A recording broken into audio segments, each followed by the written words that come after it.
नमो अरिहन्ताय नमो धारणं नमो आयर्याणं नमो वज्रायाणं नमो लोये सवसाहुणम्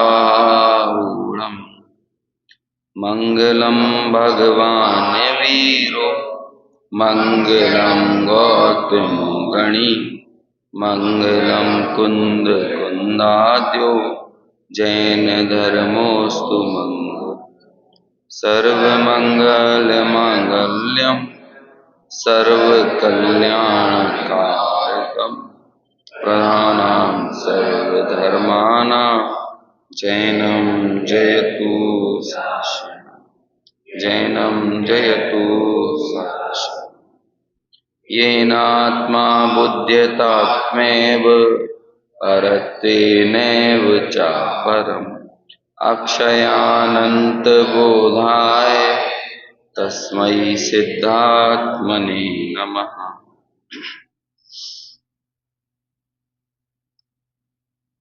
उत्प्रेक्षा जाल जिसकी चर्चा कल चली थी, उत्प्रेक्षा यानी विकल्प तरंगों के कारण पैदा होने वाली चंचलता, और उस उत्प्रेक्षा का कारण था अंतर्जल्प, भीतर की विपरीत मान्यता, अंतरंग की भूल, और वो अंतरंग विकल्प ही बहिर्विकल्पों का कारण बनते हैं, और वो बहिर्विकल्प अंतर्जल्प से युक्त होने के कारण संसार का मूल कहे गए हैं। अब यहाँ कहते हैं कि उस उत्प्रेक्षा जाल के नाश करने का क्या क्रम है, उसे अब यहाँ पर आचार्य देव कथन कर रहे हैं। क्योंकि व्रतादिक का धारण इसलिए किया जाता है कि हमारी विकल्प तरंगें शांत हों, है ना। ये वाला पंखा बंदी कर दीजिए, वहीं से होगा, बस ठीक। विकल्प तरंगों का कारण जो है हो गया अंदर की भूल है, और उस भूल के कारण ही कहीं ना कहीं अंतरंग की भूल तो है ही, साथ ही साथ परद्रव्य में जो अनावश्यक प्रविष्टियां हो रही थीं, परद्रव्य को ग्रहण करने का जो भाव चल रहा था, उन भावों से विरक्त होना, ये ही सच्चा वैराग्य है और ये ही सच्चे व्रत हैं। सिर्फ परद्रव्य को छोड़ देवे और भीतर के विकल्प तरंगे वैसी की वैसी बनी रहें और ज्ञान भाव में उतरने की भावना अंदर में पैदा ना हो, तो ऐसे व्रतों को व्रत नहीं कहा गया है। अब उत्प्रेक्षा जाल को तोड़ने में व्रत सहायक सिद्ध होते हैं, लेकिन उसे तोड़ने का क्रम क्या होना चाहिए, और व्रतों के धारण करने के बाद अगली कड़ी क्या होना चाहिए, अगली स्टेज क्या होना चाहिए, कि हम यदि व्रत धारण किए हुए हैं तो इसके बाद आगे कहाँ पहुंचें। तो ये सारा पूरा क्रम जो है वो इस श्लोक में आचार्य चर्चा करने वाले हैं, वही अपन यहां पढ़ते हैं। अव्रती व्रत मादाय व्रती ज्ञान परायणः परात्म ज्ञान संपन्नः स्वयमेव परो भवेत्। पद्यानुवाद। करें अव्रती व्रत ग्रहण व्रती ज्ञान में लीन, फिर हो केवल ज्ञान युत बने सिद्ध स्वाधीन। देखो, अब अंतरात्मा को परमात्मा बनना है तो आगे क्या करना पड़ेगा, और ये पूरा ग्रंथ भी किस चीज की चर्चा करने वाला है, कैसे हम बहिरात्मपना छोड़ें, अंतरात्मा पने को बनाए रखें, टिकाए रखें, और कालांतर में अंतरात्मपने को भी छोड़कर परमात्मा अवस्था की प्राप्ति करें। अब मुश्किल से 19-20 गाथाएं बची हैं, तो अब परमात्मा बनने के उपाय की चर्चा करना भी तो आवश्यक है, अंतरात्मा बनाकर ही तो छोड़ नहीं देना है। तो इसलिए कह रहे हैं कि वो केवल ज्ञान से संपन्न कब होगा, परात्म ज्ञान संपन्न, यहाँ परात्म ज्ञान के लिए अर्थ किया है केवल ज्ञान, है ना। और एक परात्म ज्ञान का अर्थ और होता है पर और आत्मा का ज्ञान, वो भी परात्म ज्ञान है। प्रवचन सार ग्रंथ की 233 नंबर की शायद गाथा है, उसमें ऐसा कहा है कि यदि हम आगम का अभ्यास नहीं करें तो क्या समस्या है। तो उसकी टीका में आचार्य अमृतचंद्र लिखते हैं कि यदि आगम का अभ्यास नहीं होगा तो व्यक्ति को ना तो परात्म ज्ञान होगा और ना परमात्म ज्ञान होगा। परमात्म ज्ञान यानी तो कौन परमात्मा है, मतलब मैं परमात्म स्वरूप हूं, मैं केवल ज्ञान स्वभाव, केवल ज्ञान आदि शक्तियों से युक्त हूं, इस बात का भी ज्ञान नहीं होगा और परात्म ज्ञान भी नहीं होगा। पर और आत्मा का ज्ञान यानी भेद विज्ञान नहीं होगा। तो ये बहुत अच्छी चर्चा वहां पे है। तो यहाँ पे लिखा ना परात्म ज्ञान संपन्न, हालांकि अपन यहाँ पर अन्वय पढ़ रहे हैं तो अन्वय में तो उसका अर्थ दिया है केवल ज्ञान से युक्त, लेकिन एक परात्म ज्ञान का अर्थ ये भी करो कि वो भेद ज्ञान से संपन्न नहीं होगा। कब नहीं होगा भेद ज्ञान से संपन्न? कि जब तक वो ज्ञान परायण नहीं होगा, सिर्फ छोड़ने पर दृष्टि हो और ग्रहण करने की दृष्टि नहीं हो तो उसे भेद विज्ञान नहीं कहा जाता। भेद विज्ञान की सार्थकता ही तभी है, प्रज्ञा छेनी कहते ही उसको हैं, जहां पर हम अपना तत्व ग्रहण करें और जो पर तत्व में निज बुद्धि थी उसको छोड़ें। समय सार की वो गाथा आती है जिसमें ये कहते हैं, जिस भांति प्रज्ञा छेनी से पर से विभक्त किया इसे, उस भांति प्रज्ञा छेनी से ही अरे ग्रहण करो इसे। अब बोलो प्रज्ञा छेनी का काम कितना है? सिर्फ पर से विभक्त करके छोड़ देना ही है क्या? जो अपना है उसको ग्रहण भी करना है, और जब तक वो ग्रहण नहीं करे तब तक क्या उस प्रज्ञा छेनी की सार्थकता सिद्ध होगी, प्रज्ञा छेनी की उपयोगिता सिद्ध होगी? यदि भेद ज्ञान है तो भेद ज्ञान सिर्फ इसलिए थोड़ी है कि जो परद्रव्य है उसको ही मैं बाहर निकाल दूं अपनी दृष्टि से, जो स्वाद्रव्य है, जो निज द्रव्य है, उसको ग्रहण करने का भी तो लक्ष्य होना चाहिए कि नहीं। तो ऐसे ही देखो यहाँ पे दो चीजें आई हैं, अव्रत से व्रति होना, लेकिन व्रति होने के बाद क्यों क्या करना? ज्ञान परायण होना। लिखा ना अव्रति व्रतम आदाय। यदि हम अव्रति हैं तो क्या करें? व्रतों का ग्रहण करें। लेकिन यदि व्रति हो गए हो तो क्या करो? तो कहते हैं ज्ञान परायण। व्रतियों का क्या उद्देश्य है? ज्ञान परायण होना। अब देखो दुनिया में व्रतों के बहुत गलत व्रतों के या नियम के बहुत गलत अर्थ निकाले जाते हैं। जैसे कि कई बार लोग ऐसे ये नियम, जैसे हम लोगों को ये भी नहीं मालूम नियम किसे कहते हैं, जबकि शास्त्रों में ये स्पष्ट है नियम मतलब क्या, प्रतिज्ञा क्या, व्रत क्या। प्रतिज्ञा किसकी होती है? व्रतों की प्रतिज्ञा होती है, समझ में है ना। नियम किसके होते हैं? व्रतों के होते हैं। नियम संयम ये है ना किसके होते हैं? व्रतों के होते हैं। और अब कई लोग ये कहने लगे कि जब तक मैं तेरे को पीट नहीं दूंगा तब तक मैं टमाटर नहीं खाऊंगा। तो बोलो ये नियम है क्या? अभी लोग ऐसे नियम कहते हैं ये मेरी प्रतिज्ञा है, पहले के समय में होती थी ना। लेकिन भैया जैन दर्शन को पढ़ो, प्रतिज्ञा का स्वरूप समझो। अभी तो हम लोगों को प्रतिज्ञा ही नहीं मालूम है, ऐसी ऊल जलूल प्रतिज्ञा ले लेते हैं और दिलवा देते हैं कि लोगों को बहुत गलत फहमी है। भगवान के सामने प्रतिज्ञा लो, सोनगढ़ के शास्त्र मत पढ़ लेना। अभी बोलो भैया प्रतिज्ञा किसे कहते हैं? जैन दर्शन के आलोक में तो समझने की कोशिश करो। हमारे यहाँ पे आजकल दिलवा देते हैं जिनवाणी के सामने प्रतिज्ञा लो कि क्या कहते हैं, प्रतिमा का दर्शन नहीं करोगे। ऐसा है, जो लोग अमूर्ति पूजक हैं वो ऐसा कर देते हैं, मूर्ति पूजा के लिए ऐसे नियम दिलवा देते हैं, प्रतिमा का वो नहीं करोगे। क्या सब लोगों को अपने अपने मठ चलाना है। और एक दिन बात निकली थी ना, बिना हट के मठ नहीं चलते।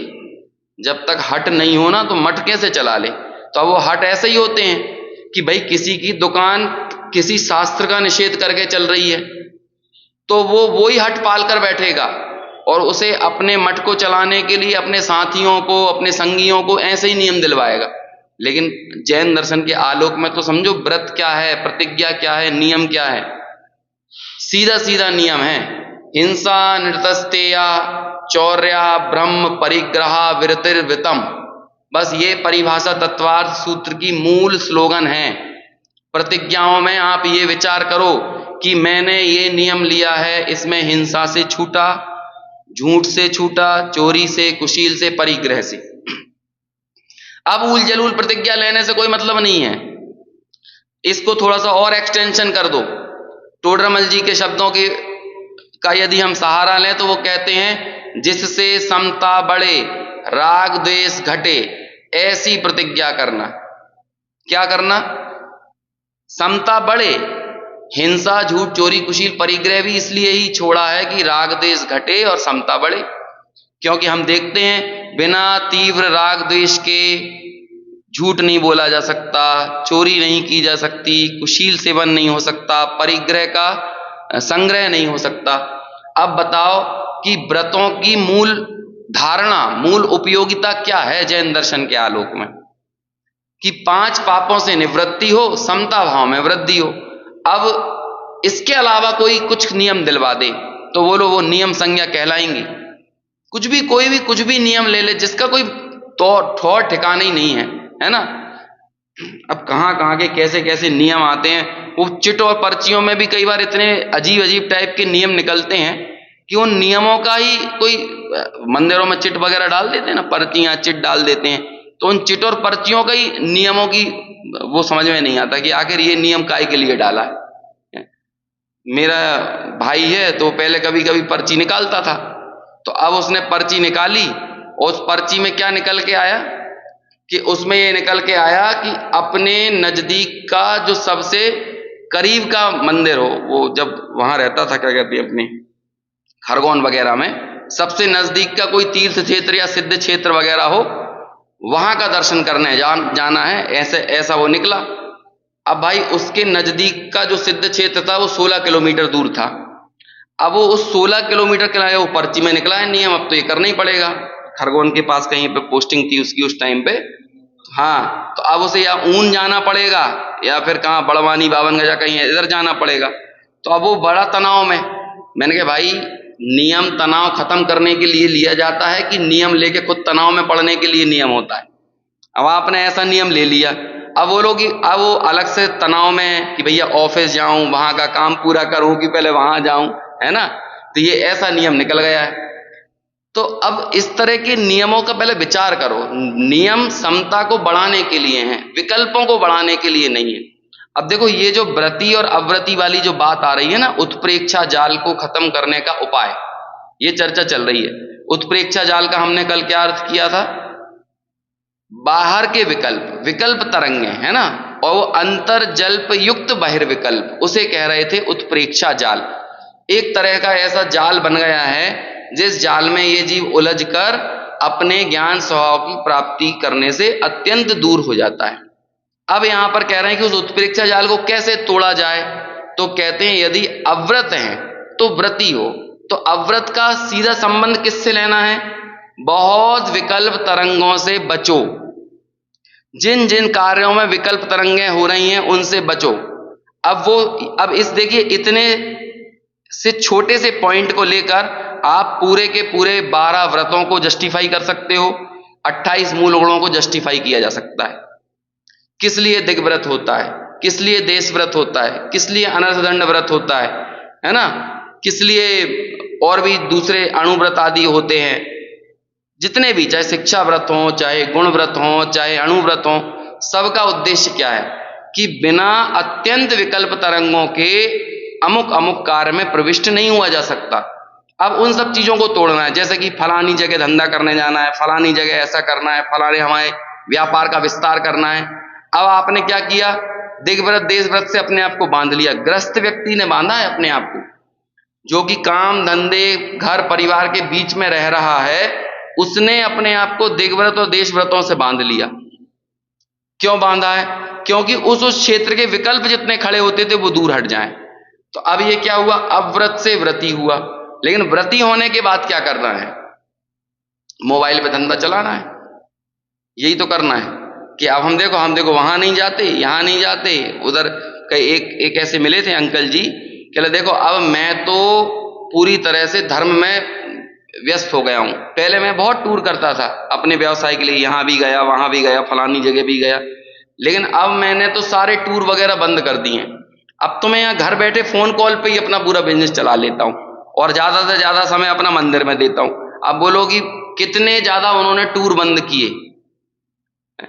आज के संचार के साधनों के युग में मुझे लगता है कि सबसे कठिन यदि कुछ हुआ है तो वो दिग्व्रत और देशव्रत हुआ है। वो तो आचार्यों के समय पे यदि मोबाइल आ गया होता ना तो वो इसका स्पेशल कहीं उल्लेख करते और अतिचार अनाचार में इसको डालते। और अतिचार नहीं लगाता है मोबाइल, अनाचार करता है।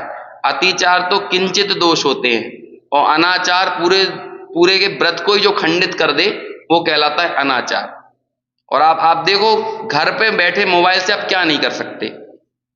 जैसे किसी व्यक्ति ने नियम ले लिया, पहले ऐसी पर्चियां भी निकलती थी, आज मैं सिनेमा नहीं देखूंगा, लेकिन अब बोलो मोबाइल आपके पास है तो सिनेमा भी तो साथ में है। पहले आपने पर्ची निकाली कि आज क्या कहते हैं, कुछ भी XYZ फलानी जगह होटलों पे खाना नहीं खाऊंगा, ये नहीं करूंगा, वो नहीं करूंगा।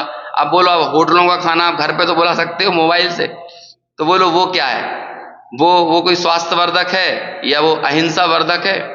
अब आप क्या नहीं कर सकते। अब कैसे हम कौन से नियमों का पालन करें यदि हमारे पास यदि संचार का इतना क्या कहें उसे वर्सेटाइल साधन है। उसे इसके लिए एक बहुत अच्छा नाम आता है convergence, media convergence. Media convergence यानी होता है जहां सारा मीडिया मिलकर एक जगह पे आ जाए, उसे बोलते हैं कन्वर्जेंस, मीडिया एकीकरण। तो पहले रेडियो अलग होता था, टीवी अलग होती थी, फोन अलग होता था, समझ में आया ना, सब चीज अलग अलग होती थी। होटल अलग होता था, बैंक अलग होते थे, समझ में आया, शेयर मार्केट अलग होता था, व्यवसाय अलग होता था, शॉपिंग मॉल अलग होता था। लेकिन आज बोलो वो सब कुछ मिलके कहां पे आ गया है, शॉपिंग मॉल भी यहीं, बैंक भी यहीं, समझ में आया, आपकी जितनी पूंजी शेयर वेयर मार्केट है वो भी यहीं, खाना पीना सब कुछ है एक साथ रखा हुआ है। बोलो अब इसे साथ में रख के आदमी को जंगल में भी भेज दिया जाए तो बोलो वो कितना अकेला है, उसे कुछ नहीं है। आज लोग बागों को क्या है कि सुबह उठ के मोबाइल को ऐसे ढूंढा जाता है जैसे कहीं हाथ में ही खो गई हो, है ना, यदि मोबाइल आसपास ना मिले तो। और सबसे पहले ऑटोमेटिक अपनी उंगली भी कहाँ जाती है, मोबाइल पर ही जाती है। कई बार तो ऐसा सोचना चाहिए आत्मार्थियों को, मोक्षार्थियों को, मुमुक्षुओं को, कि जितनी बार उनका हाथ मोबाइल पे जाता है उतनी बार क्या शास्त्रों पे जाने के लिए भी तत्पर होता है। कभी ग्रंथ उठाने के लिए ऐसे हाथ जाता है, जितना सहजता से मोबाइल की तरफ हाथ चला जाता है उतनी सहजता से हमारा कभी कोई शास्त्र रखा हो। अरे देखो बिल्कुल नेचुरल है, यहाँ मोबाइल लगाओ, यहाँ 4 शास्त्र रखे हो, तो किस पे हाथ जाएगा, ऑटोमेटिक मोबाइल पे तुरंत चला जाएगा। लेकिन शास्त्र की एक छोटी सी पुस्तक भी रखी हो उस पे नहीं जाएगा। यात्राओं में जा रहे हो तो बच्चों को अपन ये बोलेंगे बेटा मोबाइल मत देखो, लेकिन वो बच्चों को मोबाइल ना देखने की शिक्षा कहां से मिलेगी। पहले पापा तो अपना मोबाइल छोड़ दें, है ना, मम्मी तो मोबाइल छोड़ें। यदि मम्मी और पापा के हाथ में किताब होगी तो बच्चे भी वही सोचेंगे कि मेरे हाथ में भी किताब हो तो ज्यादा अच्छा रहेगा, मैं भी कोई दूसरा काम कर लूं।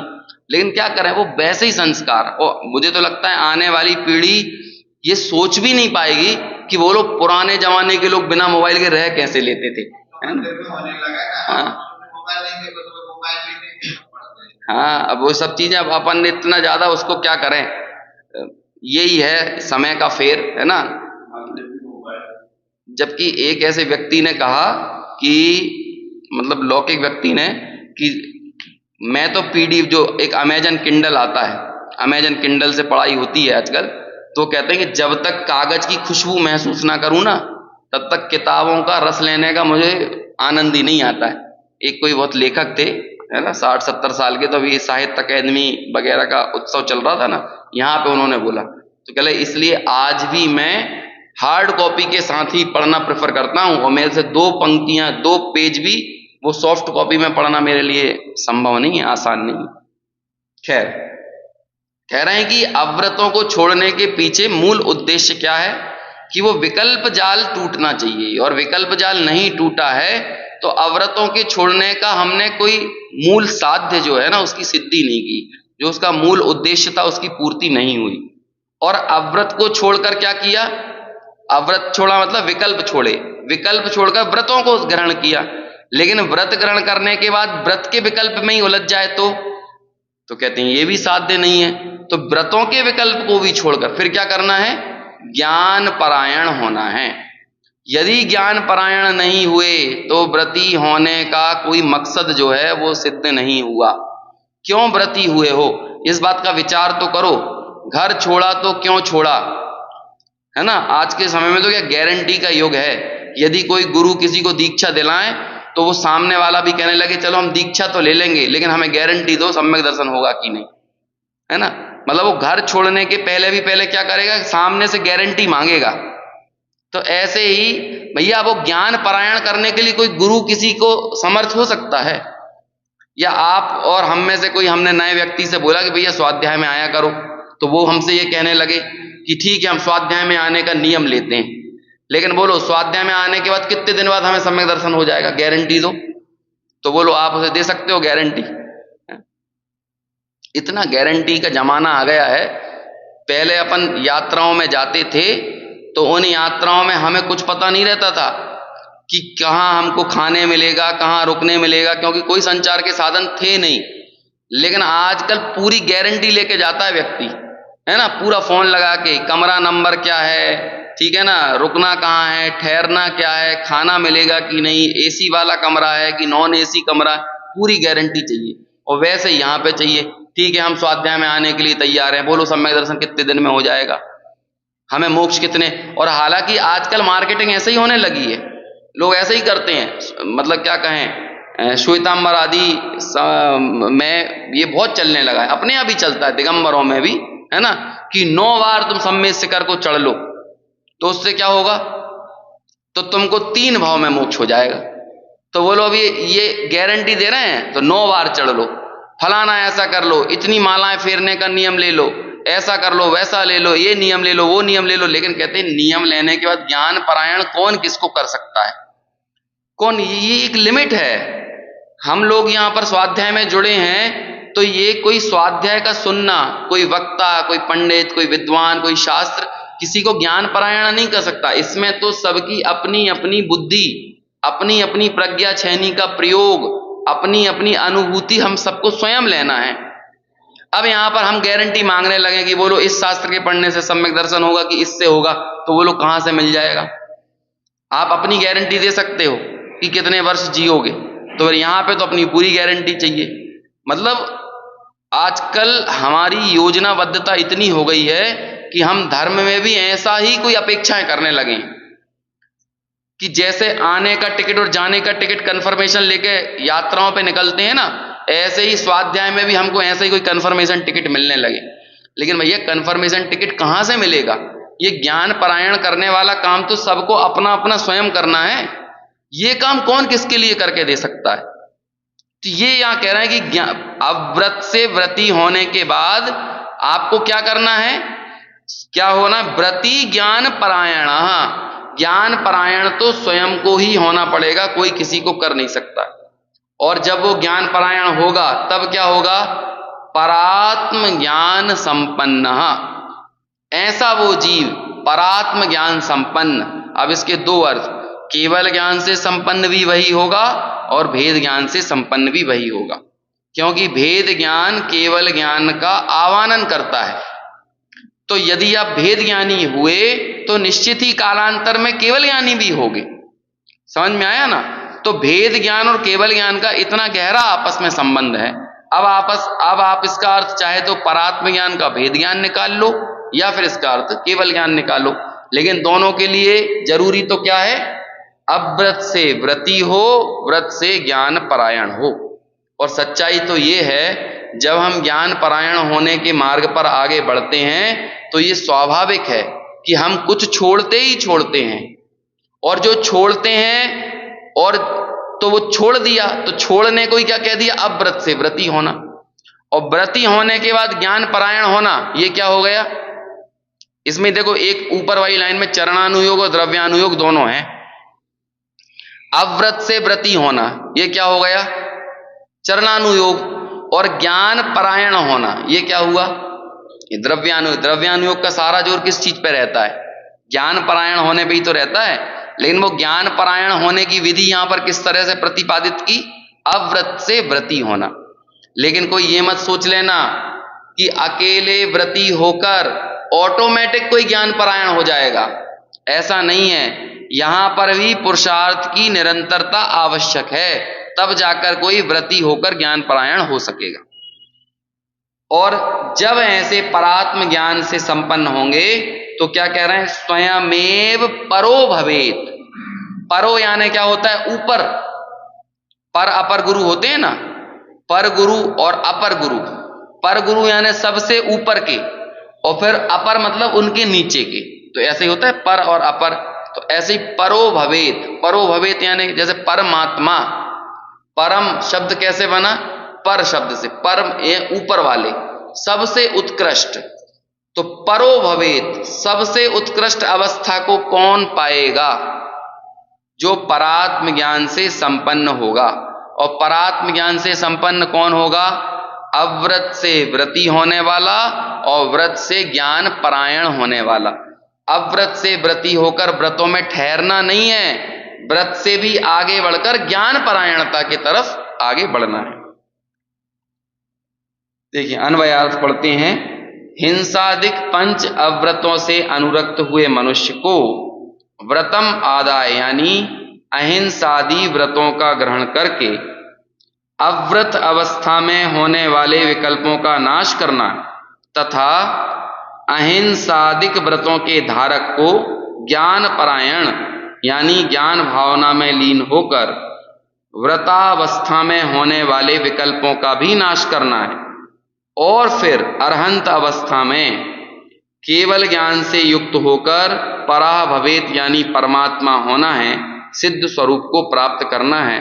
तो अव्रती की स्थिति मान लो आप बहिरात्मा की, है ना। हालांकि अव्रत सम्यक दृष्टि भी होता है, लेकिन यहां पर अव्रती यानी पंच पापों में अनुरक्त व्यक्ति को अव्रती कह रहे हैं।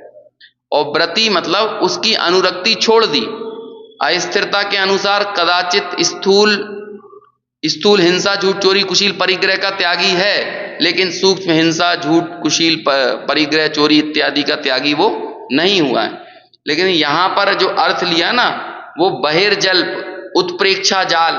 तो वो उत्प्रेक्षा जाल की स्थिति किसके जीवन में अधिक देखने को मिल रही है?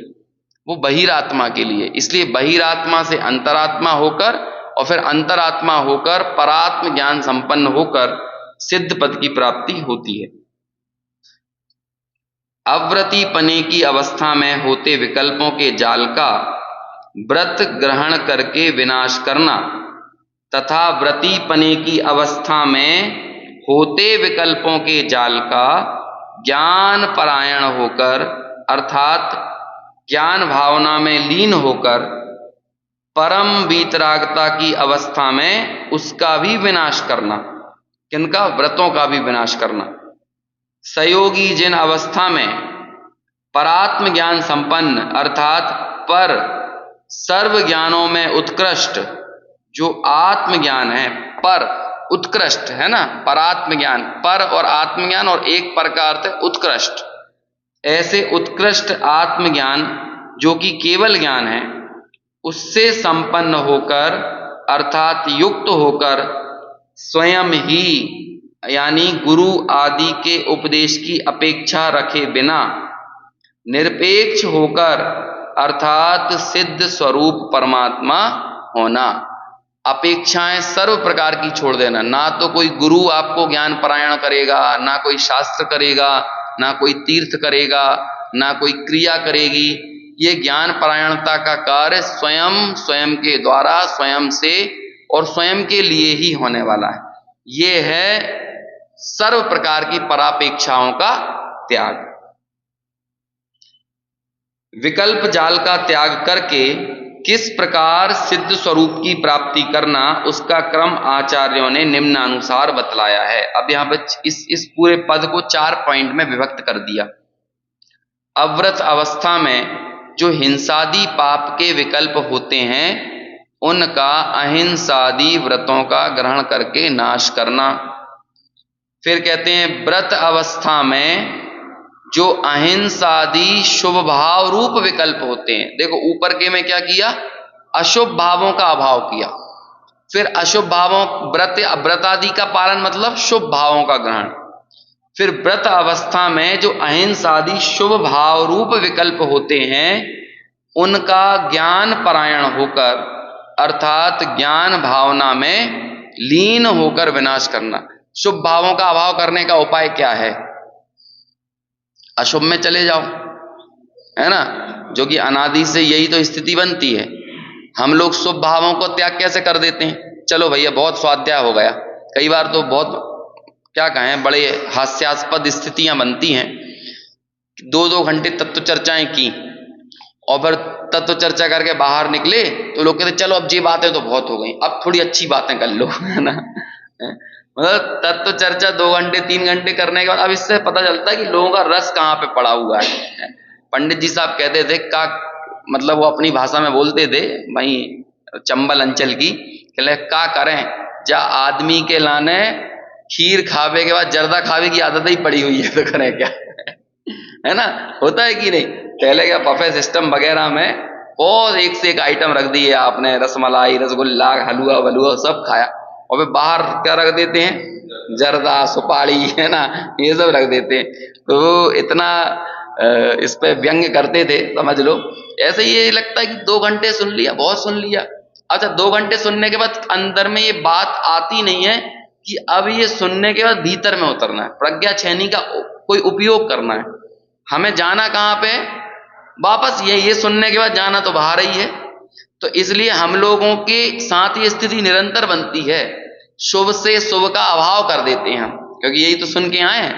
शुभ भावों का भी नाश करना है, लेकिन शुभ भावों का नाश कैसे करना है? भीतर में जाकर नहीं, ज्ञान परायण होकर नहीं, अशुभ में जाकर। हाँ भाई हमने आचार्यों की बात को पूरा कर दिया कि शुभ भाव भी है छे, तो हमने उनको छोड़ दिया, तो शुभ भावों को छोड़ के क्या हो गए, लो अशुभ में चले गए। ये मोक्षुओं की सभाओं में आजकल बहुत आवश्यक हो गया है कि शुभ की निंदा करते करते ज्ञान के तरफ तो उनका प्रवेश नहीं दिखता है ना, लेकिन देर सवेर कहीं ना कहीं अपनी अशुभ अवस्था को ही उपादेय साबित करने लगते हैं। अब क्रियाओं से क्या होता है, क्रियाकांड से क्या होता है, इसे ऐसा समझो कि हम किसी खास क्रिया का निषेध करते करते अंततः मार्ग का ही निषेध कर देते हैं, हमें पता ही नहीं चलता है। जैसे कि हम मुनि पने के शिथिलाचार का निषेध करते करते कहीं हमारे चित्त में उस मुनि मार्ग के प्रति ही तो निषेध नहीं आ गया है। ये अंदर में हाथ रख के बहुत विचार करना है, नहीं तो आज के समय में साक्षात कुंदकुंदाचार्य और अमृतचंद्राचार्य हमारे दरवाजे पे आ जाए ना, तो हमारे दिमाग में तो वही चला रहेगा, है, हमारे दिमाग में वो मार्ग के प्रति ही निषेध आ गया है ना। मतलब मुझे तो कई बार इस तरह की भाषा शैलियों से बड़ा ऐतराज होता है कि लोग कहते हैं अरे ये तो बहुत चौका वौका लगा रहे हैं। अरे तो चौका लगाना तो ये तो आत्मार्थी का कर्तव्य है। यदि किसी व्यक्ति को नवधा भक्ति नहीं आती, किसी व्यक्ति को आहार परिचर्या वगैरह कैसे मुनिराज की जाती ये नहीं आता, वो आदमी जैनी कैसे कहला सकता है? मान के चलिए आपके सामने ऐसी स्थिति बन गई, तो आप कैसे कर पाओगे कि जहां पर आपको निर्दोष 28 मूल गुणों का पालन दिख रहा है और हमारे घर में ही इतना शुद्धता और विवेक आदि नहीं रहा हो, तो हम किसके लिए ऐसी स्थिति बन गई? हमारे दरवाजे पर कोई भावलिंगी तो अभी जाने दो, यदि अपनी क्रियाओं में 28 मूल गुणों का निरतिचार पालन करने वाले मुनिराज यदि हमारे दरवाजे से ऐसे ही निकल जाएं, तो इससे ज्यादा धिक्कार की कोई बात नहीं हो सकती। तो ये बहुत विचारना है कि क्रियाओं का निषेध करते करते कहीं मार्ग के प्रति ही हमारे दिमाग में कोई उपेक्षा का भाव ना आ जाए। हम तो ये आचार्यों ने शिथिलाचार के खिलाफ कलम चलाई थी। हम लोगों को एक परिशुद्ध मार्ग का निर्वहन करना है, इसलिए हम इन चीजों को ध्यान में रखते हैं कि भाई मूल चीजें राग द्वेष आदि ना बढ़े, आपकी जो क्रिया या व्रत आदि हैं हिंसादि रूप प्रवर्तन ना हो। लेकिन जहां पर ऐसी वृत्तियां नहीं है, अब देखो हमारे सामने ग्लैमरस मुनि तो आ जाते हैं, ग्लैमरस समझ गए ना, जिनकी ख्याति हो रुतबा हो, लेकिन क्या आपको लगता है कि कुछ मुनि ऐसे भी तो होंगे जिनकी कोई बहुत ख्याति नहीं होगी, जो बहुत ज्यादा वचनावलियों के कारण बहुत प्रसिद्धि को प्राप्त नहीं किए होंगे, तो तो क्या उनका भी अभाव हो गया इस समय में?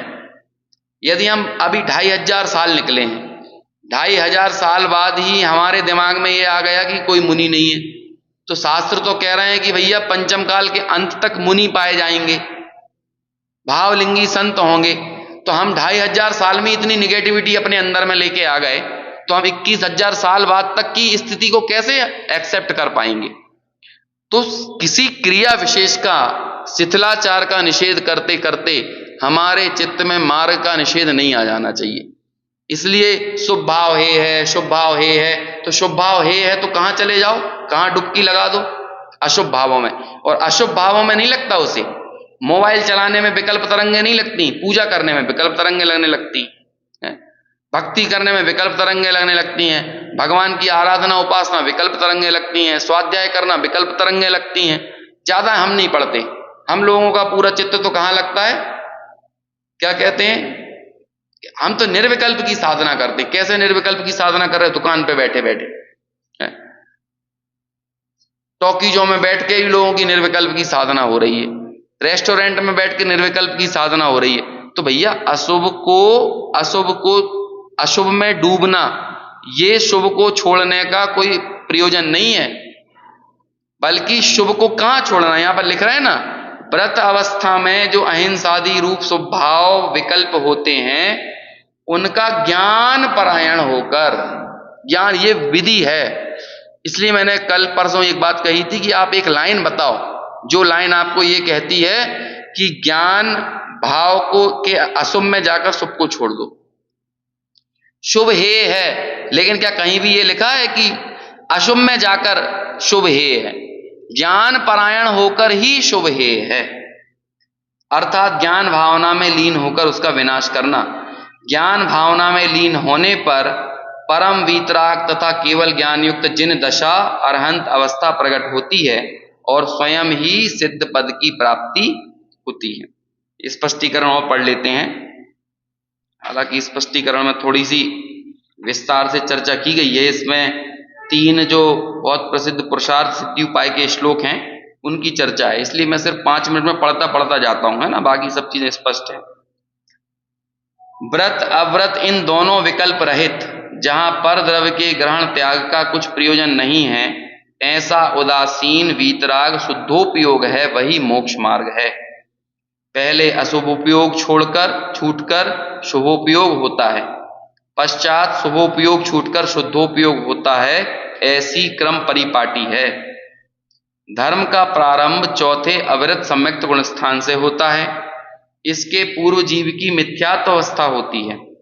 इस अवस्था में जो व्रत तपादि करने के विकल्प आते हैं वे सब बाल तप गिने जाते हैं। अविरत सम्यक दृष्टियों को, देश विरत श्रावकों को और मुनियों को भूमिका अनुसार शुभ अशुभ विकल्प आते हैं, परंतु उनको भेद विज्ञान होने से उन विकल्पों को वे श्रद्धा ज्ञान में अपना स्वरूप नहीं मानते, उनको शुद्ध आत्म स्वरूप की प्राप्ति में विघ्न रूप मानते हैं और उनको छोड़ने के लिए अपनी भूमिका अनुसार प्रयत्न करते हैं। देखो ये स्पष्ट कह रहे हैं, अवरत सम्यक दृष्टि भी जो होते हैं ना, उनको हो सकता है कदाचित भूमिका अनुसार अशुभ विकल्प आए या शुभ विकल्प आए, लेकिन दोनों ही स्थिति में वो ज्ञान परायण होने का प्रयास करते हैं। पुरुषार्थ सिद्धि उपाय में कहा है, ये नांशेन सुदृष्टि तेनांशेन नास्य बंध, मुझे लग रहा है थोड़ा सा यहाँ पे मिसप्रिंट है, और ये श्लोक थोड़ा नहीं, ये आप पढ़ तो सही रहे हो, लेकिन मुझे लग रहा है कि यहाँ पे जो प्रिंट है ना कुछ गलत है ना। चलो अभी इसका अर्थ तो अपन सही पढ़ेंगे। ये नांशेन तु रागा तेनांशेनास्य बंधनम भवति, ये नांशेन ज्ञानम तेनांशेनास्य बंधनम नास्ति, ये नांशेन तु रागः तेनांशेनास्य बंधनम भवति, ये नांशेन चरित्रम तेनांशेनास्य बंधनम नास्ति, ये नांशेन तु रागः तेनांशेनास्य बंधनम भवति। अर्थ सरल है, जितने अंश में दर्शन है, श्रद्धा है, उतने अंश में बंधन नहीं होता, जितने अंश में राग है उतने अंश में बंधन होता है। यही चीज सब में लगाना है, जितने अंश में ज्ञान है उतने अंश में बंधन नहीं है, जितने अंश में राग है उतने अंश में बंधन है, जितने अंश में चारित्र है उतने अंश में बंधन नहीं है, जितने अंश में राग है उतने अंश में बंधन। जिसको सम्यक दृष्टि श्रावक को जितने अंश में सम्यक दर्शन होता है, शुद्धि है, शुद्ध भाव है, राग रहित अंश है, उतने अंश में उनके बंधन नहीं। जितने अंश में राग है उतने अंश में उनको बंधन होता है। जितने अंश में सम्यक ज्ञान है उतने अंश में बंध नहीं है, जितने अंश में राग है उतने अंश में बंध है। उनको जितने अंश में सम्यक चारित्र है उतने अंश में उनको बंध नहीं है, और जितने अंश में राग है उतने अंश में उनको बंधन होता है। इससे स्पष्ट है कि सम्यक दृष्टि को जो भूमिकानुसार पूजा, भक्ति आदि तथा व्रत, महाव्रत, नियम आदि का स्वभाव आता है, वह भी आश्रव बंध का कारण है, परंतु वह संवर निर्जरा का कारण नहीं है। संवर निर्जरा का कारण तो शुभ अंशों के साथ जो शुद्ध अंश है वही है। जो शुभ राग बंध का कारण हो वह कभी मोक्ष का कारण नहीं हो सकता। इसलिए व्रतादि के शुभ विकल्पों को भी अव्रतादि के अशुभ विकल्पों की भांति मोक्ष मार्ग में हे जानकर छोड़ने योग्य गिना गया है। जब तक यथाख्यात चारित्र नहीं होता तब तक सम्यक दृष्टि की दो धाराएं रहती हैं, शुभाशुभ कर्म धारा और ज्ञान धारा। उन दोनों के एक साथ रहने में कोई भी विरोध नहीं है। शुभाशुभ कर्म धारा भी रहेगी, ज्ञान धारा भी रहेगी। जैसे मिथ्या ज्ञान और सम्यक ज्ञान के परस्पर विरोध है, वैसे कर्म सामान्य और ज्ञान के विरोध नहीं है। ऐसी स्थिति में कर्म अपना कार्य करता है और ज्ञान अपना कार्य करता है। जितने अंश में शुभाशुभ कर्म धारा है उतने अंश में कर्म बंध होता है, और जितने अंश में ज्ञान धारा है उतने अंश में कर्म का नाश होता जाता है। विषय कषाय के विकल्प या व्रत नियम के विकल्प अथवा शुद्ध स्वरूप का विचार तक भी कर्म बंध का कारण है। शुद्ध परिणति रूप ज्ञान धारा ही मोक्ष का कारण है। सातवें अप्रमत्त गुण स्थान से जो निर्विकल्प दशा प्रकट होती है, उस दशा में आत्म स्वरूप में स्थिरता जमती जाती है, और अंत में शुक्ल ध्यान द्वारा केवल ज्ञान प्राप्त करके सिद्ध पद की प्राप्ति होती है।